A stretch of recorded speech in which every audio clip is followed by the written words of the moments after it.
In this set of videos, we're going to take a look at expansion joints in piping systems. The focus won't be exactly on how to do it in Seizure 2. At this point, we're talking mainly about using expansion joints in general, the proper application, the proper selection. We'll take a general look at expansion joints. Why would you use them? What their advantages are, disadvantages. And then we will review the various assemblies that are available for expansion joints. It's not just one convolution material. There's a lot of hardware associated with these assemblies.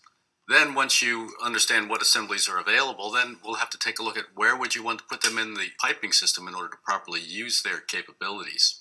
Then we'll talk about what the demand on the joint is, how many convolutions we need. Then finally we'll talk about how we collect the data for Seizure 2 and enter data in the model. And of course, when you do the analysis, one of the things you should do is review to make sure that the joint is being overused or overextended, causing an earlier failure. So we'll talk about evaluating expansion joints, then we'll close it up. There will be some follow-up work with some of the models that we will use in Seizure 2, but this time we're not going to be using Seizure 2 for this initial look into expansion joints. Now, the advantage of an expansion joint, well, they provide more flexibility in a very small package, and that's a great value to a piping engineer.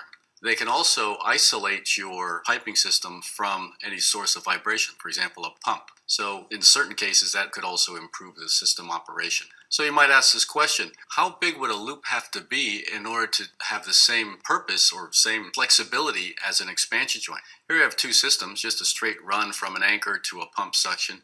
And that has an expansion joint in it. Now the expansion joint is not necessarily cheap, so we'll have to buy that expansion joint and install it. But if I want to instead put a hard pipe in here all the way around, for me to get the same type of load on the pump nozzle over here as that expansion joint gives, I would have to add this expansion loop. So I have 30 extra feet of pipe here for these two offset legs. I have 4 elbows that I didn't have before, and 6 extra welds for these elbows. If I put the expansion joint, the cost is that expansion joint itself.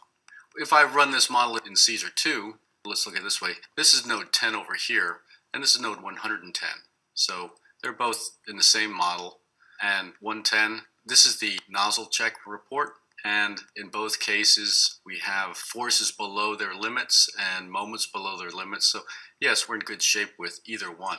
But again, there are some disadvantages of the joint. It's expensive compared to the regular routing, and we also have to be concerned about fatigue damage over time with that expansion joint. With the loop, well, you need more room to put in this loop and more labor to install it. So there are pros and cons on both sides. Well, what is the disadvantage of the expansion loop or the expansion joint? Well, we have very thin wall through the expansion joint, and every time this joint moves, it gets to yield. So we're basically looking at low cycle fatigue issues. Most expansion joints are rated for about 2,000 cycles. Now, if your system doesn't cycle at all, and the system runs for months at a time, you're not going to develop too many cycles. But if it does cycle once a day, you're going to start to approach this 2,000 cycle limit after, 7 years. And then you might have to replace the joint as soon as you hit that 2,000 cycle. Now, the failure is a through-the-wall crack, so you're losing your pressure boundary, and that can be quite hazardous, or with the release of energy like that, you can have great problems. Now, the failure that occurs is a crack through the wall, but it's a release of the pressure. So you will have to establish other ways to control pressure thrust in these joints, and also direct the thermal growth into the joint. So there is some extra hardware that's associated with these expansion joints in operation. The most common failure associated with this crack would be the corrosion related to the service and the material that's being used. So this will be a major control of what materials you use for your expansion joint bellows. Again, work closely with the manufacturer when you do this. Here's an article from Senior Flexonics Pathways website. It's called Pipe Loop or Expansion Joints. It's a little PDF. I'll bring it up here and we can take a quick look at it. It just compares a pipe loop versus an expansion joint. Now, this article was developed by an expansion joint manufacturer, so keep that in mind. But yeah, the actual operation of the loop is related to annual cost of pumping through the loop. So with a straight shot with the expansion joint, the pressure drop is less, you use less energy over time. So the long-term advantage of the expansion joint comes through because it's a shorter run of pipe. All that extra pipe loop does cost more energy over time. Of course, you might have heard of the Flixboro disaster. In 1974 in the United Kingdom, there was a failure that killed 28 people and great damage. What happened is that they had a 20-inch bypass temporarily put in the line, and the expansion joints around that bypass failed. Here's a picture of the system.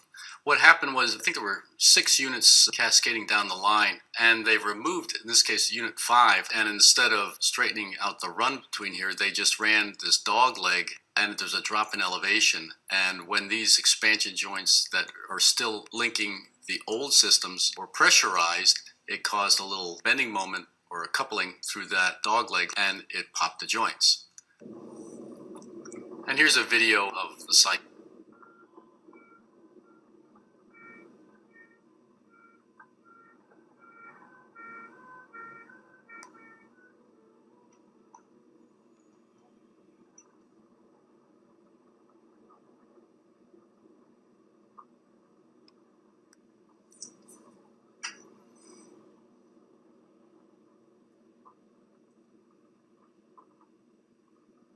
So it was basically a human error associated with this change in design, basically, after the system was already in operation. So that's why I think a lot of people will say, oh, we don't want to use expansion joints because we know what has happened in the past. But again, that was in 1974. Materials have changed dramatically since then. If you use proper design rules, you will not see these types of failures. We're going to pause now, then continue on with the next video.